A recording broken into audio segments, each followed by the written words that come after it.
देखिए, एक बात बहुत स्पष्ट है, दादरा नगर हवेली कांग्रेस पार्टी इस मामले को लेकर जब से इस न्यूज़ और प्रिंट मीडिया के माध्यम से हमें जो जानकारी प्राप्त हुई है, इसको लेकर हम लोग सतत इसको ऑब्जर्वेशन में हम देख रहे हैं कि कहाँ किधर कैसा क्या हो रहा है। और जिस हिसाब से हमेशा देखने को मिला है कि दादरा नगर हवेली में जब भी अवैध कार्य की बात आई, चाहे वो लैंड माफिया की बात आती हो, चाहे वो अवैध दारू सप्लाई की बात आ रही है, चाहे वो अवैध खनन की बात आ रही हो, या फिर अवैध नशा गांजा की बात आ रही हो, हर एक प्रकार की जब यहाँ पर, या फिर अभी जो स्क्रैप माफिया की बात आ रही है, जब भी ये बात आती है तो जब इन लोगों के लोग देखते हैं हम, या इनके जो जिनके भी नाम आते हैं, वो हमेशा भाजपा से जुड़े लोगों के या भाजपा के नेताओं के साथ इनके फोटो होते हैं, या उनके साथ में बड़े नेताओं के साथ में फोटो होते हैं, उठते बैठते हैं, वैसे ही लोगों का नाम आ रहा है। आज भी इस मामले में मुझे यहाँ पर ये देखिए, अभी मैंने यहाँ पर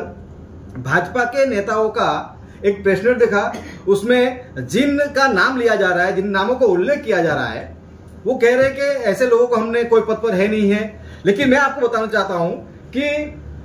जिन लोगों का नाम आप देखेंगे, ये है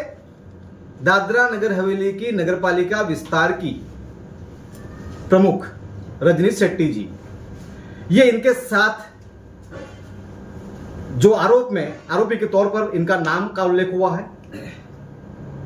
इनका मैंने वक्तव्य सुना कि भाई ये लोग हमारे साथ जुड़ना चाहते हैं, इसलिए हमने उनको जोड़ा है इस पार्टी में। आप ये देख सकते हैं, आप ये देख सकते हैं, इनके मान सम्मान में नगरपालिका प्रमुख खुद घोषणा दे रही है, ये आप देख सकती हैं। इनके मान सम्मान में हमारे दादरा नगर हवेली के और दमन दीव के बीजेपी के अध्यक्ष दीपेश टंडेल जी भी इनका स्वागत कर रहे हैं। आप देखेंगे, खुद भाजपा के दादरा नगर हवेली और दमन दीव के बीजेपी के प्रभारी खुद उनको स्वागत कर रहे हैं। तो ये आप देख सकते हैं, और ये सबका इनका फोटो है एक साथ में। फिर कैसे नहीं कह सकते हैं हमें ये भी जानकारी प्राप्त हुई कि इसमें जिस हिसाब से जानकारी प्राप्त हो रही है कि ये इसमें बड़ा खेल है। बड़ा खेल ये कि प्रदेश में, जैसे मैंने पूर्व में बताया कि जैसे लैंड माफिया की बात आती है, जैसे अवैध दारू सप्लाई की बात आ रही है, अवैध खनन की बात आ रही है, इसी तरह अवैध तरीके से स्क्रैप का मामला की बात आ रही है। और यहां तक भी बात आ रही है कि प्रदेश में पिछले कुछ समय से, जिसे मैंने पूर्व में कहा कि गुजरात महाराष्ट्र या दमन जैसे विस्तार की गाड़ियों की पार्सिंग होती है, और 15-20 गाड़ियां अथाल, नरोली, पिपरिया, आमली, डोकमंडी जैसे विस्तार में ये स्क्रैप के लिए जो औद्योगिक इकाई को जो मैनेजमेंट है, उनको दबाव करने के लिए ऐसी कोई मंडली, पूरी जो गैंग है वो आती है और दबाव प्रेशर लाती है। साथ ही ये भी हमें कि ऐसे उनके कुछ दबाव में आकर, कुछ मैनेजमेंट उनके बहकावे में आकर कंपनी के मैनेजमेंट को, उनके सेट को धोखा देकर अंदरूनी तरफ से यहां पर अवैध कार्य स्क्रैप का चलाया जा रहा है। और यही नहीं, ये बड़ा खेल है। यहां पर इसे प्रफुल्ल पटेल ने हमेशा कहा कि प्रदेश से हमने हफ्ता वसूली या फिर गुंडागिर्दी या असामाजिक तत्वों का हमने अस्तित्व खत्म कर दिया गया है। लेकिन बीजेपी के राज में ये जो अभी वर्तमान समय में 11 साल ये सेवा, सुशासन और जो गरीब कल्याण की बात कर रहे हैं, ये प्रशासक प्रफुल्ल पटेल, ये भाजपा का ये एक पर्दाफाश कर दिया है कि दादरा नगर हवेली में असामाजिक तत्वों का दिन ब दिन इनका वर्चस्व बढ़ता जा रहा है। और ये सारा चीजें भाजपा के शासन प्रशासन, ये जाने की सांसद बीजेपी का है, बीजेपी की पूरी सरकार है, जिला प्रमुख इनका है, नगरपालिका प्रमुख इनका है, प्रशासन भी केंद्र के ताबे में, सब कुछ इनके होते हुए ही पूरे दादरा नगर हवेली में कुशासन की नीति, कुशासन कह सकते हैं उनको, यहां पर हम ये कह सकते हैं कि इनके ही 17 सायाम में प्रदेश में इस तरह से अवैध कार्यों को फलता फूलता हम यहां पर देख रहे हैं। साथियों, कलेक्टर महोदय, एडमिनिस्ट्रेटर को क्या कहना चाहिए? क्या थर्ड पारदर्शी कुछ मतलब इन्हें करना चाहिए कि किस तरीके से लॉ एंड ऑर्डर को मेंटेन करना चाहिए? क्या देखिए, दादरा नगर हवेली, मैंने पूर्व में कहा जैसे कि दादरा नगर हवेली ये एक छोटा सा विस्तार है, बहुत ही शांतिप्रिय हमारे एरिया था। लेकिन प्रदेश में चुने हुए जनप्रतिनिधियों की निष्क्रियता, पुलिस प्रशासन की कई मामलों में सवाल खड़े होते हैं, उनकी भी निष्क्रियता देखने को मिल रही है। साथ ही जिला प्रशासन के भी कई कार्यों में निष्क्रियता देखी गई, क्योंकि इससे पूर्व में कई सारी बड़ी बड़ी घटनाएं बनी है। उसमें आप देखेंगे कि नरौली की जो घटना बनी, जो अभी 9 साल का बच्चा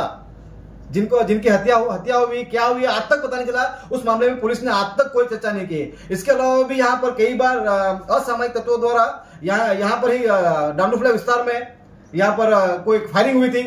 तो इस तरह की जो घटनाएं हो रही थी, लेकिन पुलिस प्रशासन इस मामले में या ये जो कानून व्यवस्था को कंट्रोल करने में कहीं न कहीं मुझे ऐसा लग रहा है कि पुलिस प्रशासन भी कहीं न कहीं यहाँ पर असफल हुआ है, ऐसा मुझे लगता है। तो कुछ मांग करना चाहेंगे एडमिनिस्ट्रेटिव तड़ीपार पे? बिल्कुल, इस मामले में पहले तो यहाँ के प्रदेश की जो भी एजेंसी है,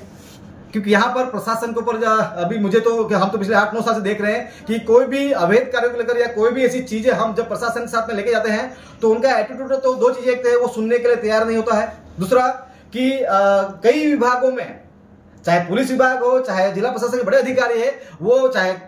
यहाँ के जो नेता लोग हैं या यहाँ की जो जनता है, उनको फोन तक अंदर लेके जाने नहीं देती है। यहाँ पर यह दिख रहा है कि यहाँ के एजेंसी को, और हमें तो विश्वास नहीं है, इस मामले में सीबीआई जांच होनी चाहिए ताकि भाजपा के बड़े बड़े नेता के तार इस मामले में जुड़े। इसलिए इसमें हम तो डिमांड मांग करेंगे जल्द ही। इस जो घटना बनी है उसको लेकर हम एसपी को भी मिलेंगे, जिला प्रशासन से मिलेंगे, और इस मामले जो घटना बनी है, जिस कुणाल